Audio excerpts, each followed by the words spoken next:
happy Pie Day. It's Pie Day. It's Pie Day? I thought it was National Potato Chip Day. Lay's Potato Chip and National Pie Day.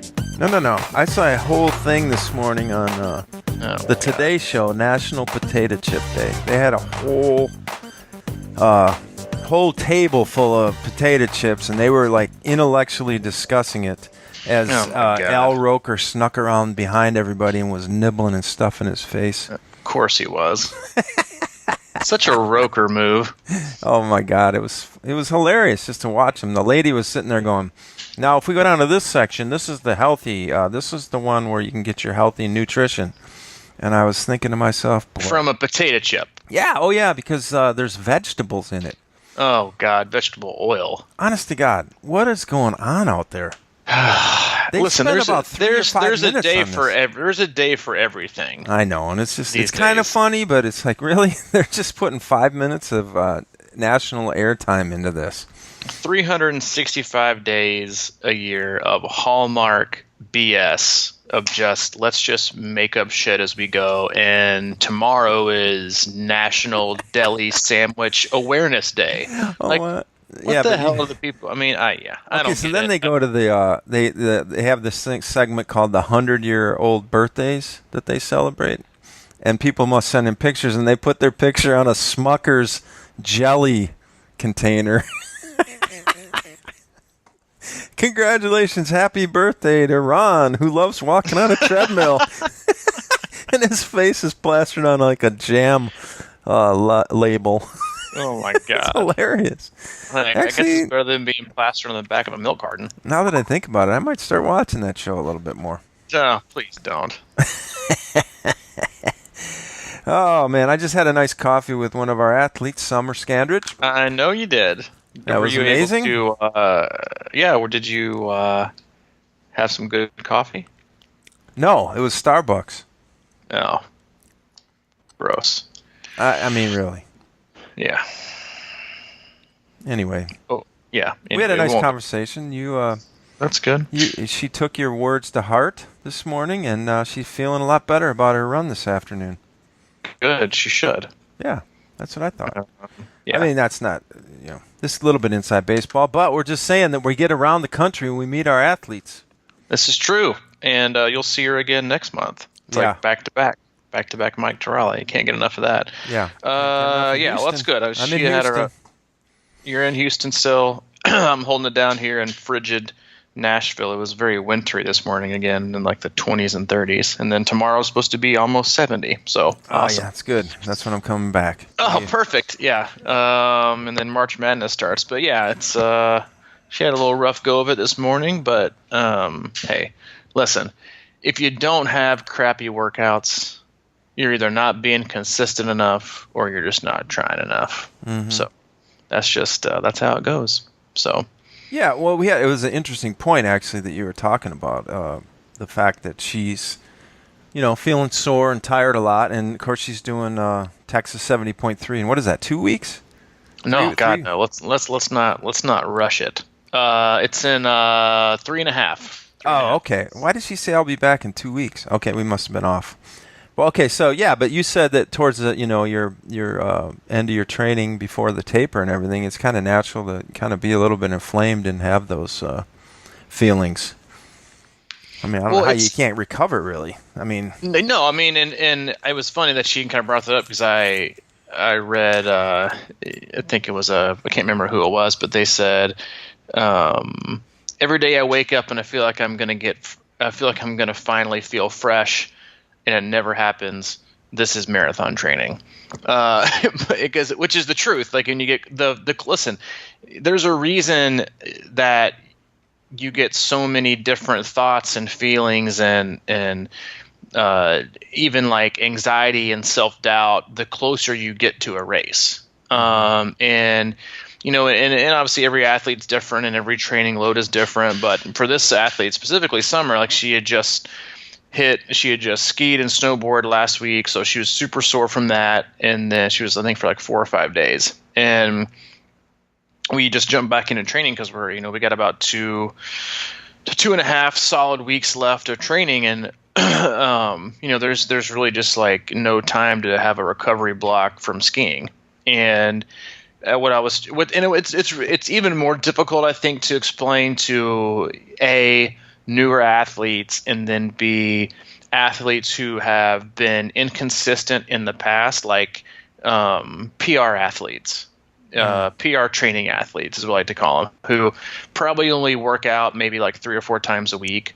So every session feels close to awesome, and they're always trying to PR it. It's hashtag beat yesterday, hashtag don't stop, won't stop, those kind of things. And it's so if you come from either new, as in not being familiar with just the overall feeling of the training load, or B, coming from an inconsistent background where you go hard for like a 5-miler, take 2 days off, and come back in and do a ride, well, of course you're going to feel you're just going to feel kind of pretty good for every workout. But as you get into consistent training, that's where, and this is kind of how I explained it to her, was that, I said, I kind of hate to break it to you, but you're not going to feel good again until we're about, or even start to feel good until we're about 7 to 10 days out from Texas. Because that's just your body isn't. We're not trying to rest and recover yet. Will you have some easy days? Sure, you're definitely going to have some easy days. But right now, in terms of how we're adapting the training load, is right now it's all about loading and getting your body to adapt to a large load day in and day out. And then what happens is the body adapts to prepare for more load, and then more load. And then all of a sudden you freshen up, and then your body is like, wait a minute, this is all, I'm fresh and this is all I got to do today, but you're not going to get that for a while. And if she went out yesterday and had her longest ride of the year, and then ran and was still coming off some pretty hard sessions earlier in the week, and then skiing. And I told her, I said, listen, if you had had a really, really good run today, I would have called you out for being a slack ass on the ride yesterday. Because you wouldn't have pushed it hard enough like I asked you to. And it's just it's kind of one of those things that when we tend to kind of obsess about and judge ourselves on our watch when the training load is high, it is all about just getting in the work. It's not about beating your previous numbers, because you just can't. Like, you cannot every single week always beat your numbers. If you can beat your numbers every single week, week in and week out, then something else isn't appropriately balanced or appropriately loaded. You're taking something way too easy, or you're being what I call, save up Sammy. So there's this guy I used to swim with year round, way back in the day, and his name was Sam Kirkendall, and his nickname was Save Up Sammy. Because we would swim all these long distances, 400, 800, 1500, and he would just basically like loaf for like 80% of it. And then the last like 20% of the race, he would just come like Speedos blazing through the field. And sometimes it would work out well to his favor because he was able to, kind of negative split. And sometimes we would fail because he waited too long. So we would nickname him Save Up Sammy. But he's actually a triathlete now. So Sam, if you're listening, what's up, man? But keep saving it up. Keep saving it up. But he must have a lot in the bank by now. Yeah, seriously, I think he does actually. Oh, I think he's a doctor. Yeah, but anyway, go. Yeah, anyway. But it's so it's when you're consistent and your load is increasing, and this is the biggest training load of the week training week of the year for her, and the whole training cycle, that you're just not going to feel good. Like, you can't go out and that's where we get like the mental doubt and the anxiety and the I can't do this and how am I ever going to be ready for this thoughts creep into our head when, we've got, let's say I do a lot of things in repetition, so I'll be doing like tomorrow my third week in a row of basically the same exact ride. I'm a huge fan of repetition. I think it shows you a lot about the body in terms of just changing things up, and it gives athletes a good go off between workouts. But the important thing is you can't just go out there and expect to always beat the previous numbers. Especially if you haven't been taking days off, your legs are, it's like, okay, my legs are more fatigued, my body's more fatigued, I haven't taken any days off, my training load's increased, but yeah, I should probably crush today. It's like, but we don't think that way. We think, oh yeah, it's a week later, so I should crush it, because what common sense tells me is every week I get in better shape, quote unquote. Mm-hmm. When the reality is sure, are you probably in a little bit better shape, quote unquote? Yes. But how deep is your fatigue? And that's something that we've talked about before in a previous podcast that was very popular, accumulated fatigue. Not sure what podcast it was, but it's in there. It's in the archives, 100 close to 50, I think. But it is. It's something that happens when you get the last 2 to 4 weeks of a race, and it's often, I think, worse than, they call like your taper mood, or what happens when you taper. You just kind of get grumpy. Mm-hmm. Is the last few weeks of big training, you tend to kind of get irritable. Things just don't feel good. The training load is high. Pressure is mounting. Because you're getting closer and closer and closer to, okay, this is no longer like my goal 8 months out. The pressure rises, and what happens is the more pressure there is, and the closer you get to race day, everything goes up under the microscope or the magnifying glass and gets over dissected and over analyzed, and we kind of get lost in the numbers and in the bad days. Mm-hmm. And your physiology's jacked, and your inflammation's way up. And like I was telling her, she's sore a lot, and you're just going to be inflamed, and that's part of the muscle growth, right? I don't understand the science of it, but I just think about stuff like that. And if you're doing these big load stuff, and you're not resting, and you're not giving your muscles a chance to sort of heal, or the inflammation a chance to subside, you're going to be sore. That's just how it is. And especially, but that's coming a good off, thing. It's the growth phase. This type of I think inflammation in general is one of the most underrated health topics there is. But in this case, inflammation is part of the strength building. And it's getting your body to adapt to the inflammation. Right. That's one of the huge things around so many of these recovery tools and recovery, garments and ice baths and this. It's do you want some of it to aid in blood flow? Sure. Do you want to prevent your body from responding naturally to, adapting to its own inflammation and responding and changing the physiology and the makeup of the ligaments and tendons and the muscles? No, you want it to do that. Mm-hmm. But it's a hard balance. It's a fine line, and it's just when you get into, and it was funny because this is a good 24-hour span of if you haven't been into long course triathlon before, there's once you kind of get over 2 hours in a ride, and we talk about this all the time before, all the different things you feel on the course of a ride or a run, or it's like an Ironman. It's listen, whatever thought you have, it's going to change. Mm-hmm. And so I'll read this off because she's not going to give a shit, but, she had her longest ride of the day yesterday, and she listed all the 7 thoughts she had on her ride. And the first thought was, I'm feeling good, although I should have worn more clothes because I'm cold as shit.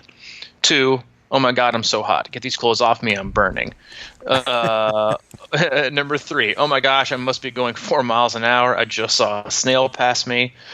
Number 4, dude, I'm cruising. Suck it, Lance Armstrong.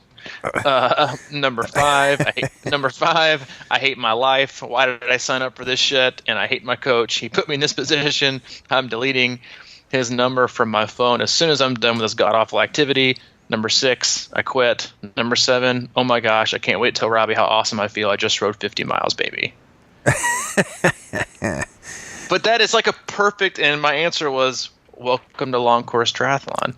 Because that is it. Like, in a nutshell, that is, and I know it's humorous and it's funny, but we've all felt it. You know, it's like we go through, like when you're putting your body and you're demanding so much from yourself during a ride and during training, and when it's heavy, like your emotions come into play, and your emotions respond to how your body is feeling, and they might not always be in sync. They might argue. They might be, totally cohesive.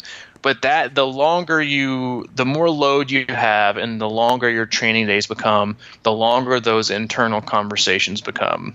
And you just have to remind yourself, okay, it's felt like crap before, and then I felt great. So let's just go with that, and just hope that you feel great again. But that's it. And that's how it goes with training too.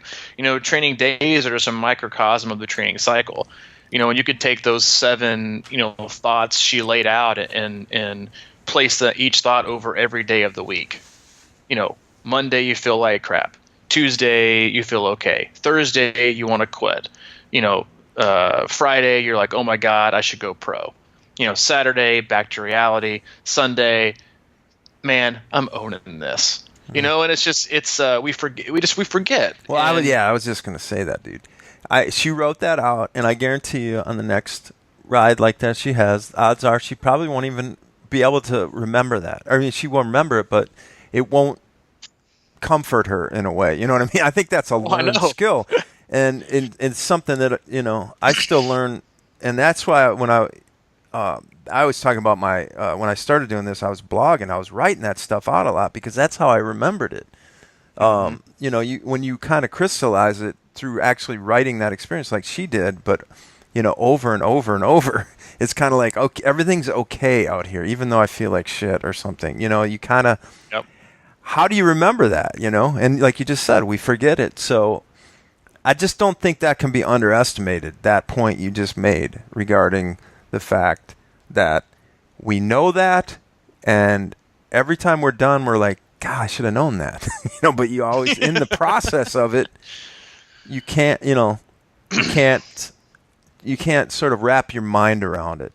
Yeah, it is. It's so tough though, because like in a sport where you really just want to have a short memory, a lot of times you just wish it wasn't. Because like you want to forget the bad days, and then you don't want to hang your hat on, the.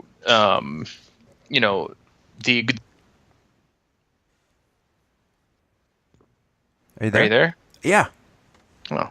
Did I lose you, or you lose me? No, I can. I don't know who lost too, but you take that little mishap to hotel management and tell them to fix your Wi-Fi. I think I'm gonna. I mean, I could be right on the cusp of that 24-hour free cycle. You probably are. They're teasing you right now. So, warning. That was my warning.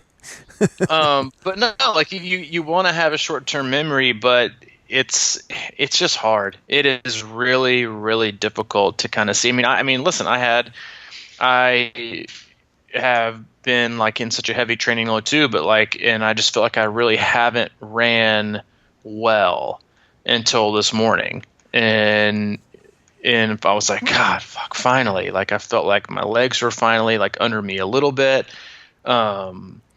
And after yesterday, I just like suffered on a bike session and a run, and then today felt like surprisingly pretty good. Mm-hmm. And it's just like, and then, but it's okay, because tomorrow I'll totally forget about it. I'll totally forget that it's just, it's just that days are good, days are bad, and you can't make judgments and plans based on that. It's, you got to go with the law of averages and remind yourself, that it's not going to be like that when you're fresh. But that's it. Like when you're so consistent and you don't miss days, and you're always putting in as much work as you can, and you've put in a ton of effort. You almost expect it to kind of show every day. Yeah. But if there's athletes that are, I'm sure there's plenty of them that are listening right now that have had it's amazing what 24 hours can do. Where you wake up and you feel like you're going to crush it, and you go and you work out and it's just freaking terrible. And you're like, that was awful. And then the next morning you wake up and you go out, you don't expect to have a good workout, and you just demolish it. And you're like, what a difference 24 hours makes. Yeah. Even though I didn't take a day off, I still worked out, yet I feel better. And it's tough. How can we get a mindset that says, okay, today I am stoked to go out there and suck ass? You know what I mean? Because if you think about it, we talk about before, the difference between training and exercising, and you want to be able to go out and run awesomely every day or cycle awesomely or whatever. But some days you're in that build phase, and can we build an expectation of struggle, an anticipation of struggle? I know this is working because I suck right now. Mm-hmm. I don't know how you do that. Because you always want to show improvement, man. You always want to be not improvement even, as just as much as sustainability. It's you always have that race number in your head. Most people do, and it's like, man, I'm struggling to hit X, and I need to hit Y. And if I can't do that for this workout, what the hell? But that's just understanding the growth cycle. And then you always have to I think that you got to take an up close view and then a really wide view of every workout. I'm sitting in my office and looking out the window. I've been doing a lot of yard work, and you'll get I re-edged and uprooted some plants this last weekend, and then mulched our whole front yard. And so when you're landscaping, at least for me, I'll hit up the beds, and I'll edge this and I'll mulch here, and I think up close it looks perfect, and I've got everything smoothed out. But then what do? You walk 20 feet back and look at it from a whole different angle, to make sure it also looks good from here. And then you always see something different. Okay, maybe I need to move this over. Maybe I need to smooth it out here. This is, so then you go back up and you do it again. So you zoom in, focus, you zoom out. You zoom in, focus, you zoom out. And you have to do that with training. And I had an experience like that yesterday. I ran real hard on Sunday, and it probably one of my longer runs of the year, and then swam an easy swim Monday, but then I was going to have a hard ride.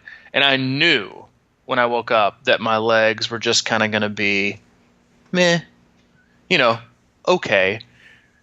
But so I had to look at it from, so my workout yesterday was 2 hours, but I included 3 10-minute efforts at between 90 and 100%.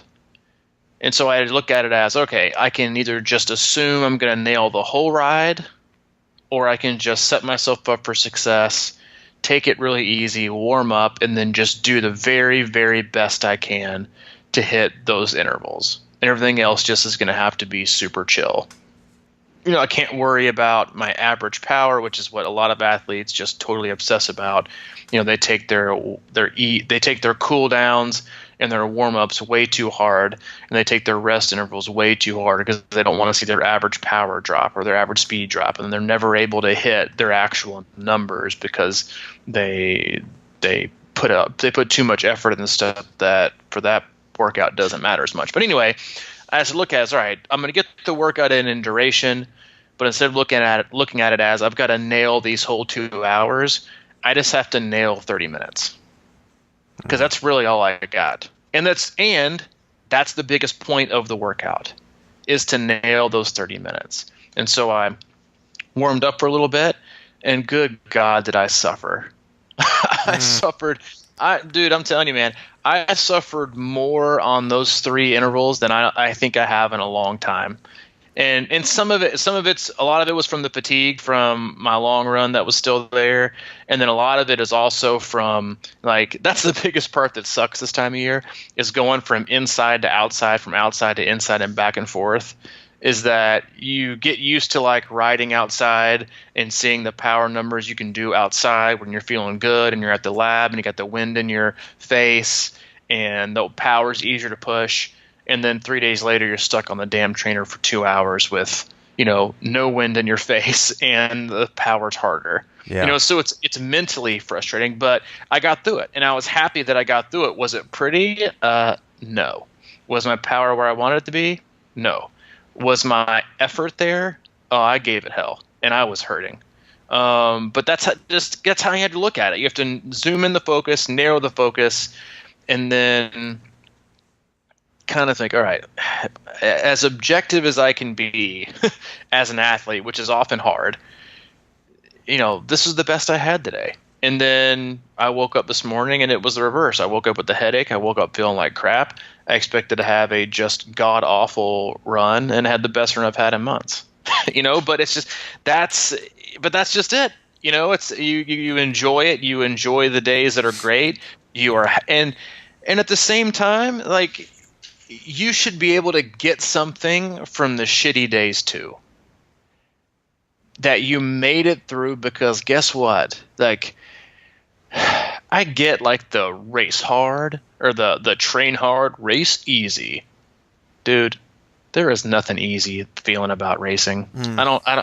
For me, I don't get it. It's not me. No matter what race it is, I would be interesting to hear people who, subscribe to the, train hard, race easy. Shit, there ain't nothing easy about the way that I feel when I race, no matter what it is. Mm-hmm. And,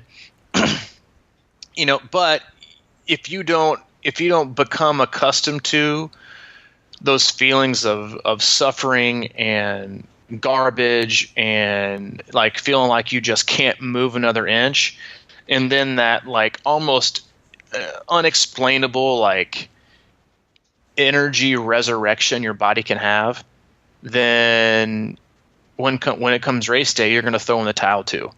And listen, like, I threw in the towel last week. You're going to throw in the towel. You just are. And some days you should. But there's a difference in knowing you should throw in the towel and it being a good idea than, also being like, you know what, today's going to suck. I'm just going to embrace the fact that it's not going to be as pretty as I want it to be, but at least I'm going to get it done. And it's still going to count, and it's still going to be a drop in the bucket. It might not look as pretty or as filling as tomorrow or yesterday's, but it's still a drop. A drop is a drop. And it's all about filling up your bucket one day at a time, putting in a workout, and it's not going to be pretty, but you have to kind of go through those really crappy things, and you have to go through the mental and emotional pain of being so frustrated and so pissed off at yourself that you quote unquote gave up and just gave in on the workout.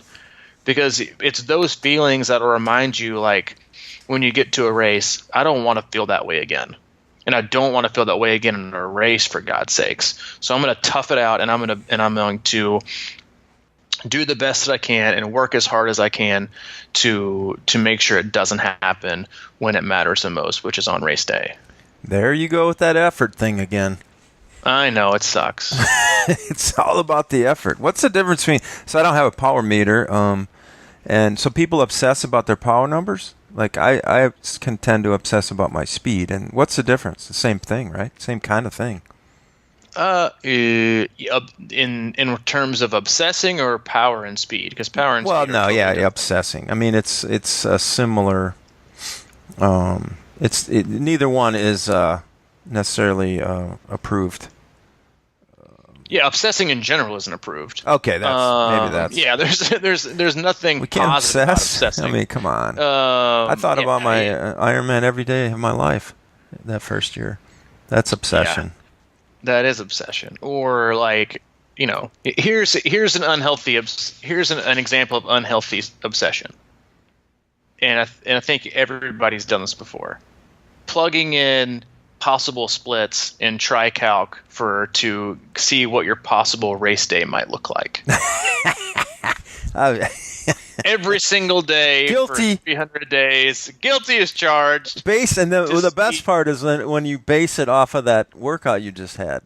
Exactly. Wait a minute. I should be able to do this. Let me back that up. I just ran an 8:20 for 7 mile. So I should be able to, if I can hold the... Carry the one. I got 6 more months. All right, 7:30s it is. Yes. I'm going to average 7:30s for my Ironman after the swim and the bike and still be able to crush it. That's it. All right, let's go from here. Crystallized in TriCalc. Crystallized in TriCalc. Let it be known. It shall be.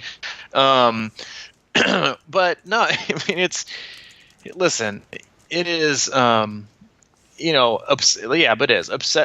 Anything obsessing or obsession is unhealthy. You're establishing an unhealthy relationship with that thought or that feeling or whatever, that person or that sport, whatever it is. By definition, it is unhealthy. And when it comes to obsessing over a workout or of every little detail, like you just can't. And it is. Is it difficult? Absolutely. Is it difficult to be objective? Absolutely. That's why you should have, friends and mentors and, experienced, advisors or coaches, whoever it is, like to be like, hey, wake up, slap in the face. It was just one workout. Calm the hell down. And you're like, oh, but that's right. Or sometimes just like, look in your training peaks and scroll back a few weeks. Like that's why I'm a huge fan of like putting in comments or like keeping a training log or a training diary and reminding yourself of like, yeah, does everybody want to always look back at the data? Sure. Yeah, and is it great? Sure. But the most valuable information you can often get is like looking back 2 weeks and being like, woke up, felt like crap, and then don't know how the hell I pulled off this run. Oh yeah, that happens. Oh yeah, I didn't feel good this day, and then look what I was able to still do. Or I don't know how I'm ever going to complete this. I don't know how I'm ever going to do 112 miles on the bike.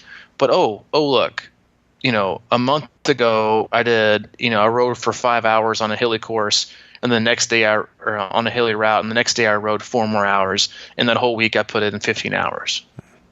Okay, so maybe I can, but we make decisions based on our fatigue, and that's it. You should rarely ever, unless it's like an in-race situation, you should never make a decision based on being super duper fresh or super duper fatigued.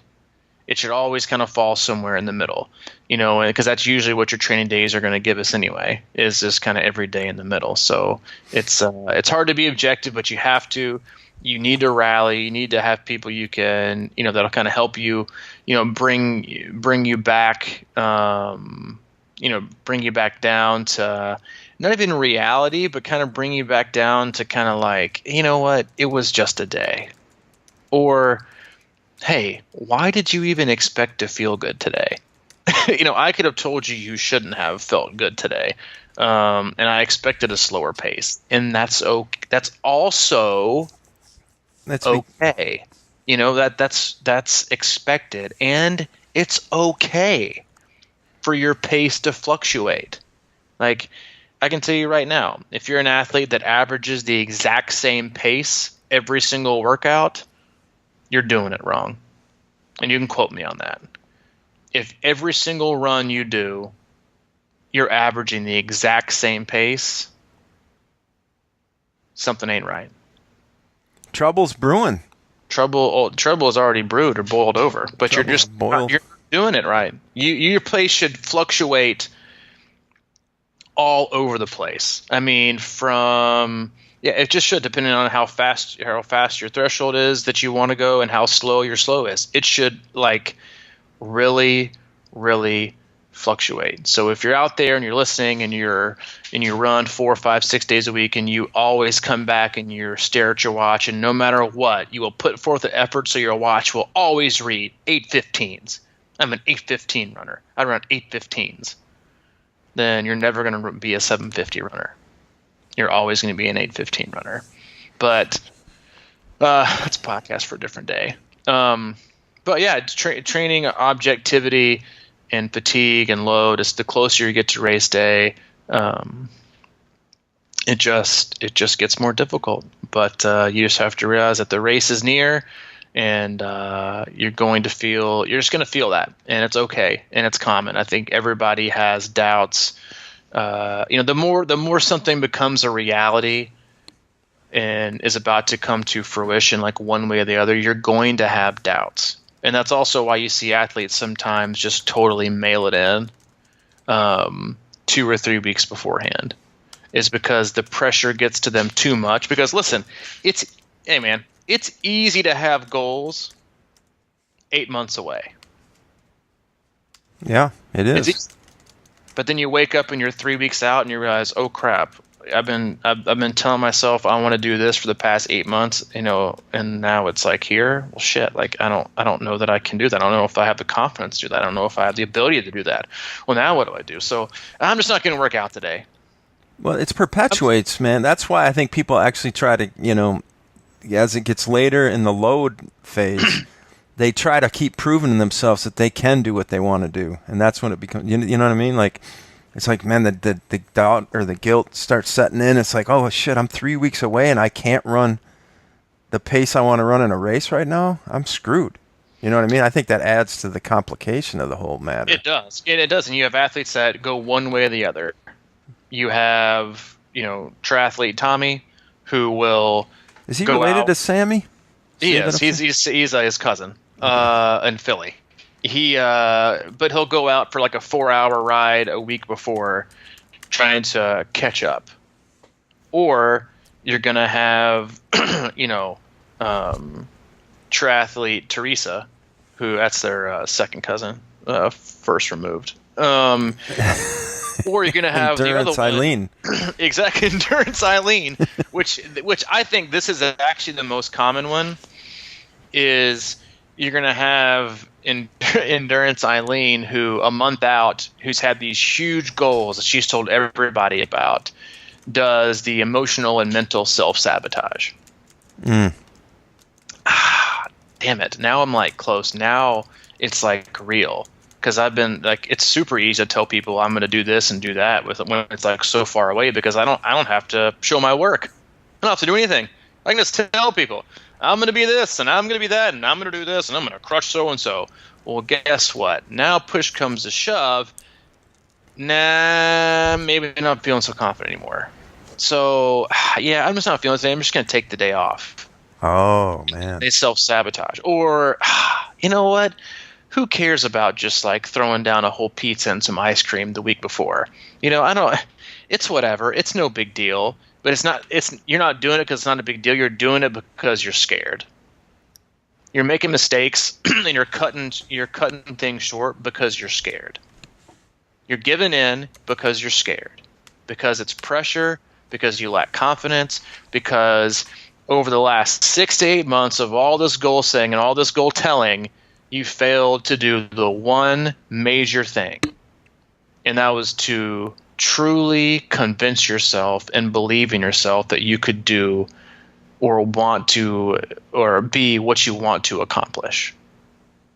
Because you've just been telling, you haven't been doing. And you not just doing, but you haven't really searched deep inside of you, that mental and emotional conversation you have to have in that argument. Sometimes it's, you know what, it is going to suck and it's going to be painful, but I can do this. I really can do this. And I'm going to hurt. And I know it's going to hurt. And after this last weekend, who the biggest objective or the biggest win from the day outside of a 10K PR was that this athlete admits that they really just hate racing a lot of the time because it's so painful. And this was a huge win because they went into it knowing they were going to hurt. I mean, listen, 10Ks suck. They're just straight going to hurt. And this athlete went in and hurt the whole way. And those are the tough ones that, like, there are huge obstacles to get over. But yeah, like once you get closer to race, you have the athletes that mail it in and self-sabotage because they're afraid that the enormity of the goal that they've set out to has become too much because it's now close. So they just give up before they even get to the start line because now they have an out. Because now when the race is over, now guess what you can say? Yeah, but I didn't really focus that last month when I could have. Mm-hmm. Because the pain of that at the moment feels not as significant as, dude, guess what? I laid it all out there. I hit every workout that I wanted to, and I still came up just a little short. But if you have the right perspective, it won't be coming up short. It'll be, you know what?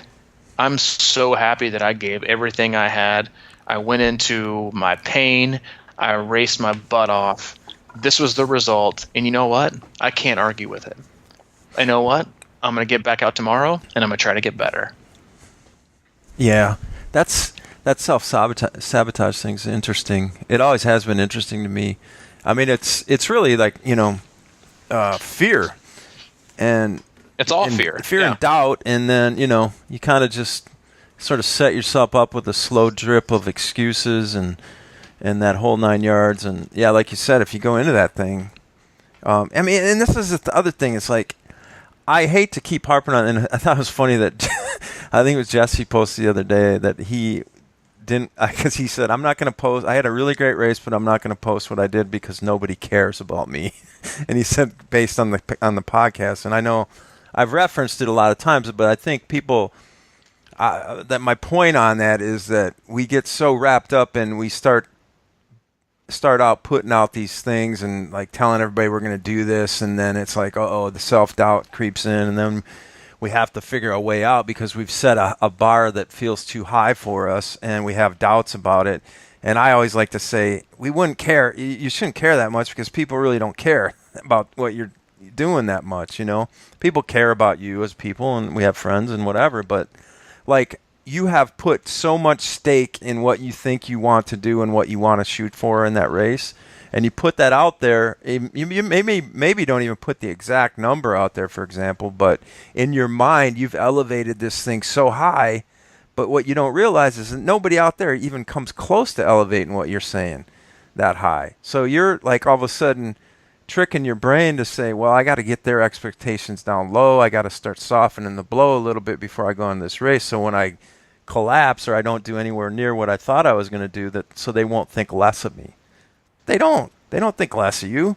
Just be like, be yourself and not worried about it. And that's where the fear comes in, is when you create these false expectations, right? And they're all in your head. You know what I mean? So it's like, I just can't, I don't know. Who do you want to convince more? Yeah, exactly. I mean, like, listen, nobody's going to care. Nobody is going to care about as much as you. Nobody's going to care as much about your result as you are. I think it just would go down to like this. It's like, how's your, you come out firing, you're ready to go do your race, and you're going to be a triathlete and everything like that. And then towards the end of the training, it's kind of beating you down a little bit, and somebody comes up to you and go, hey, how's training going? You got the race coming up.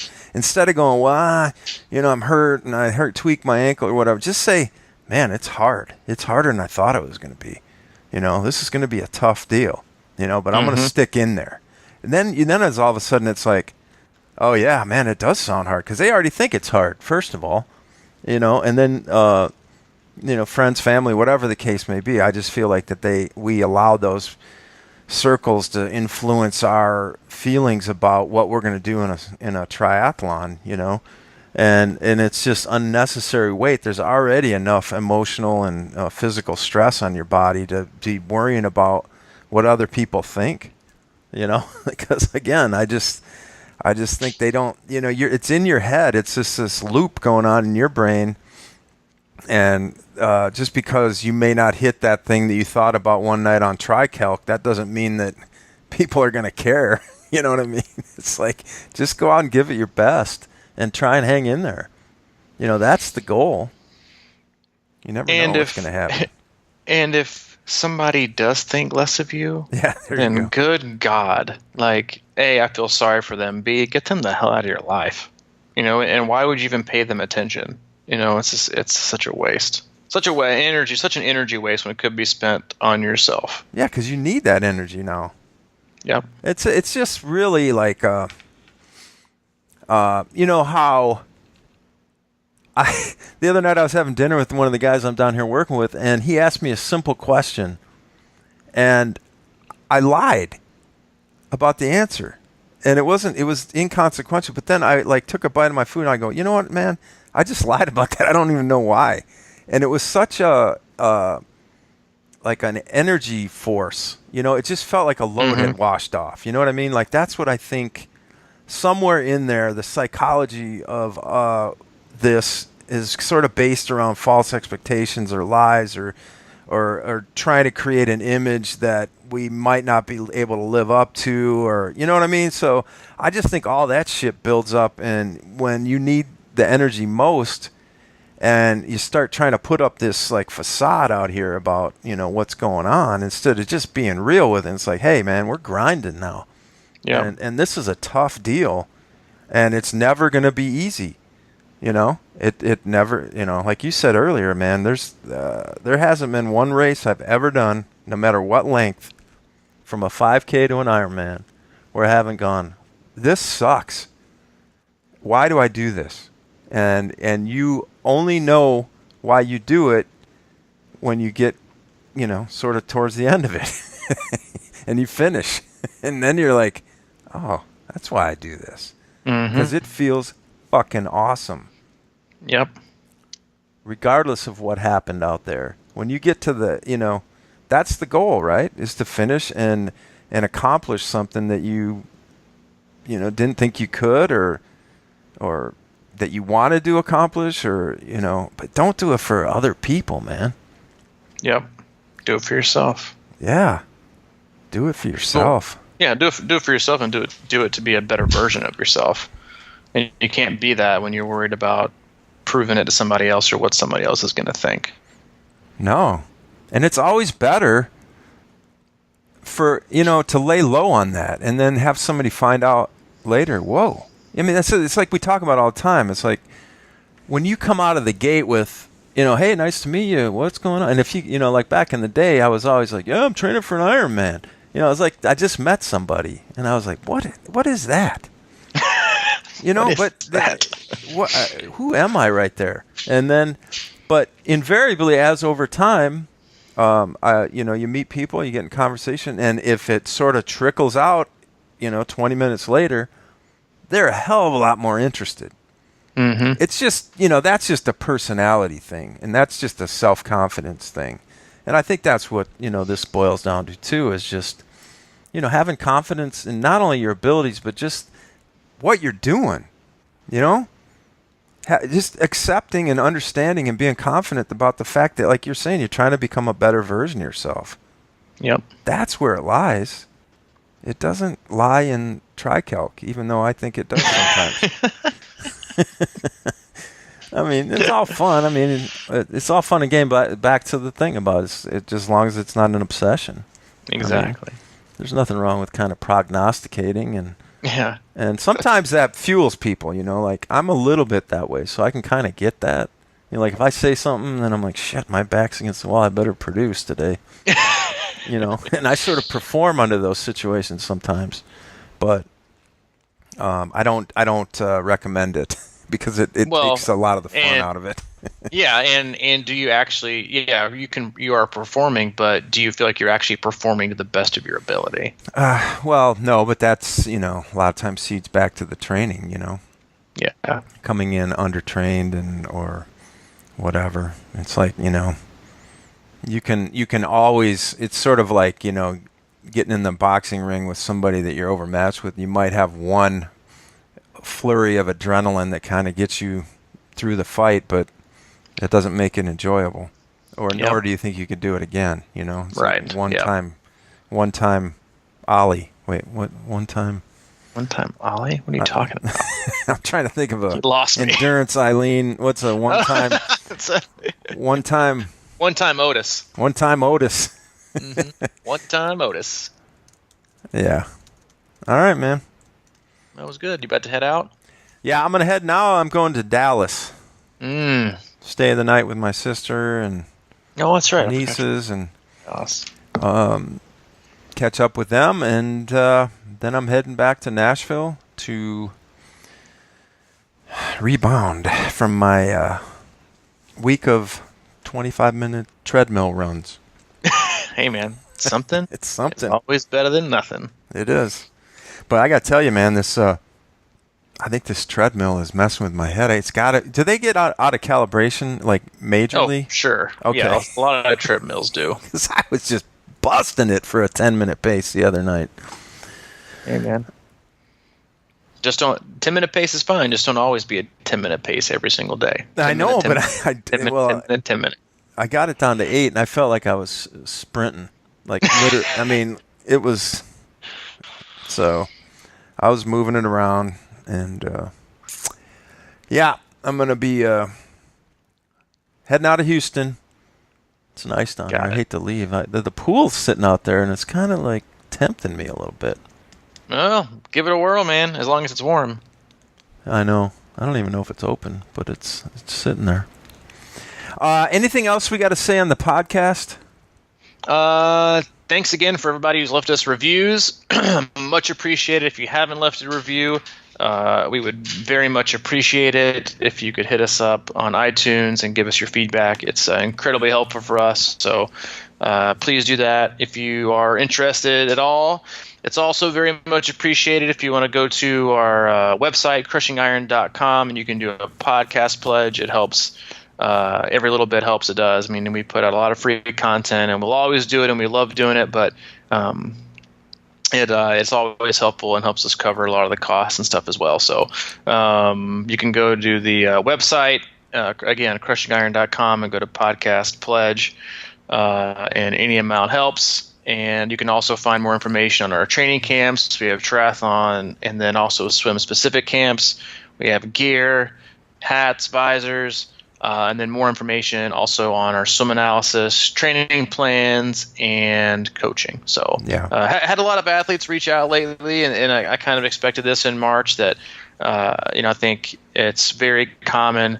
A lot of athletes start out the year with great intentions and a great format of how they want their their race season to go, and being self-coached, and they map everything out, and they've got their goals, and then 2 weeks into the new year, life happens and it's a wreck, and they're kind of they feel lost, or they don't know how to rebound, or they a lot of times it's very common when you're self-coached that you map out you map out your journey and your route to your destination, and then if one thing happens and if one obstacle comes and you need to take a detour, you just don't know how to get to the same destination. So it can become frustrating. So it's very popular this time of year. It'll be like that through May probably. So if you have any questions or have any interest or want more just additional information on coaching or training plans, feel free to shoot me an email at c26coach@gmail.com. Or you can just check out the information on our website, crushingiron.com. Yeah, check it out. I was going to say the same thing. I think this podcast really sort of underscores the value of having an outside eye and having a coach on this whole process, because it's so easy to get lost in the weeds of yourself. And, it matters, and I think mentors, coaches, and things like that are important. And we have a mantra that's like, every day we think to ourselves, what more can we do for our athletes today?